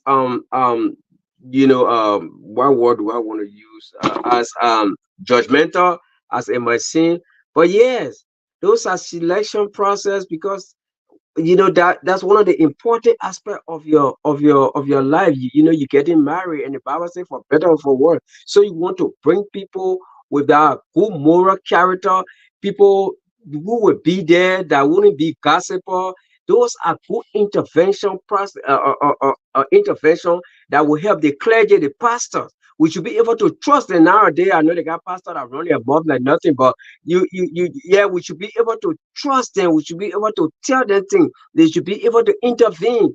And our parents, you should be able to go to your mother-in-law and talk to her. She should be able to talk to her son, and those people should be part of the rebuilding process. Even though I said the rebuilding process was humongous, that's a uphill task, but it is possible. It is possible, depending on the magnitude of what was done. But it is possible once you get a right intervention. And as a church going person, the Bible says, well, trust in God and lean not on your own understanding. You also got to ask for God's guidance. That's something a lot of us don't do. We make quick decision, hasty decision. At the end of the day, we kind of sit down and don't consult God. It's always good. You get on your knees and pray, God, I've been in this way, and this is what happened. What can I do? Yeah, God, sometimes He speaks to you. If God knows that you're in a relationship, you be a faithful, good person in a relationship, He will speak to you, my daughter. This is what you should do. So, yes, there are ways to rebuild. Rebuilding is possible. Have the right people around you. Have the right mind. It's gonna be tough. It's not gonna be easy, but it is possible with the right intervention. I believe we can rebuild trust and confidence. Thank you, Fee. Thank you so much for that. And, I'm so glad we're ending on this note because, yeah, it can be difficult to rebuild trust as much as we can say, give the person that you offend, give them time to actually regain your trust, but also just give the whole process the time it needs. Yeah. You don't have to say it's going to happen in a month or two, which is the expectation. Some people want to get past it, but it's going to take longer than you think it took for you to actually broke that trust. And once people understand that, and also having someone that you trust, that also, been through the same thing and what they did to go through that is also helpful as well. Sorry guys, little lady here wants to spoil the whole ending Yeah, of this show here. that's okay with ending now. So Riley, no, mommy's talking. Okay, yeah. So rebuilding trust is something that is possible. It's not that it can't happen, but when it comes to a relationship that you have taken years to build, and you know it's gonna take the time and need, and you need to have the right people around you to speak to them, like everybody else said, and then just wait it out, even if it takes years or two. Have the confidence knowing that your goal is for it to be restored, and once you know that's the goal, a time frame doesn't matter for that. It's just just be honest, truthful with yourself and your partner, and you can definitely get back there. But we also need to know that there are some trust when it's broken, it will never be rebuilt, and you Yeah. have to be honest with yourself on that, and be respectful about whoever it is that is taking them longer, and just be who you think you are, and you're able, whatever you can offer to help that person to go through it, and eventually, even if it doesn't end up in a good path, at least you exhausted all your options and you work it out, and you go if you're going your separate way, you go your separate way with respect and dignity. So this was a really good one, and I'm so glad we had this topic. And hopefully tomorrow we'll have another good stimulating topic that we'll have more people on. There's more people like try my business. Yeah. Yo, Yeah. that's the show. Y'all Yeah. kind of land together. Let me speak quite small for you. I know. Yeah. But yeah, thank you so much, Jimmy. Thank you, Rivers S Pro. Thank you to our audience.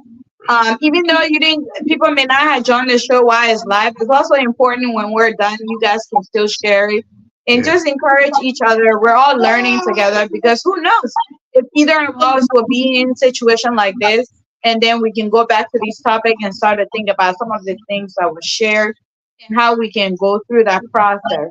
But yeah, we definitely should have a topic about, when you're getting married, what are those Yeah. do's and don'ts you should actually consider. And in my opinion, this is why a lot of relationship is not going how it should be, because our parents had that community. They Mhm. had those people they could go to. We don't. We just feel like, okay, me and my husband will figure it out. Yep. And truly, sometimes you can't figure it out. You need that outside input. True. So, with that being said, thank you guys. And it was a great one. And have a great evening. Hopefully, we see you guys tomorrow. Again, showtime will be 5 o'clock, because everybody said their work schedule 3 is too early. So, Okay. All right. so we changed it to 5 o'clock. And hopefully it will stay that way. Okay. All right. All Yeah. right. I actually went a little bit early today, and I just caught it, so it was good. Oh, okay. Nice. Thank Okay. you so much for coming on. All right, Okay. guys. You have a great night, and we will see you tomorrow at 5 p.m. Okay. All All right. Say bye, guys. right. Bye. All right, guys. We see you. Riley says bye. Bye. All right.